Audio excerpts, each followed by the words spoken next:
úri kedvetek szerint. Tehát felajzáltuk. Jó. Tudjátok, hogyan kell lőni? Igen. Mindenki? Talán hogyha én nem nézek, én nem lövök, csak nézek. Nyugi, nem kell félni tőle. Gyakorlatilag egy nagyon jó játék. Veszélyes játék, tagadhatatlan. Veszélyes, mint a homokozó kézlet. Tudjátok. Öcsémnél felejtettem hozzá a homokozó vödröt, és az alsóba beverte a fejemet. Tehát nem egészséges. Na, fiatalok. Először is az alap az, hogy megfogod az íjat, és utána helyezed fel a nyílvesszőt. És a túlsó oldalán. Figyelj! Itt ezen a bit.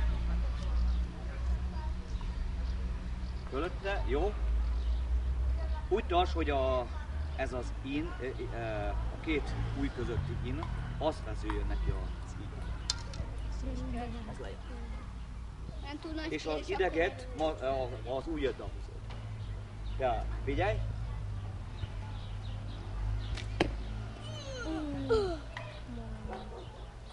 Ez egy erősebb íj, és nem húztam ki rendesen.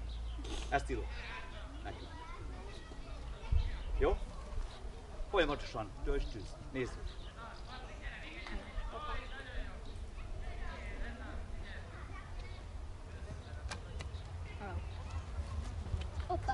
Jó, következő felhelyezés. Látjátok, hogy hova ment.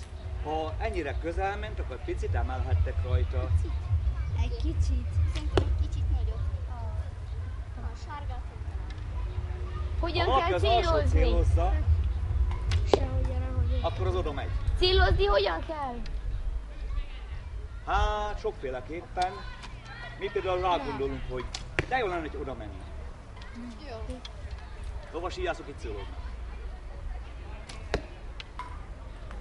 Akkor mondja, gondoljára, hogy de jó lenne, ha pirosba menne. Na, Melyik pirosba? Az egyik pirosba. Nem mindegy, melyik pirosba megy. Ha a felső kettőbe megy, akkor nem játszik. Igen, maradjon rajta. Csak Ez? az alsó pirosba lehet. Ezt mondtam, mert ott felül lepattan, és akkor megy az emberekhez is. Meg na, ugye jövök. na, nézzük. Az alsó. Ácsi, az íj átadását én engedélyezem.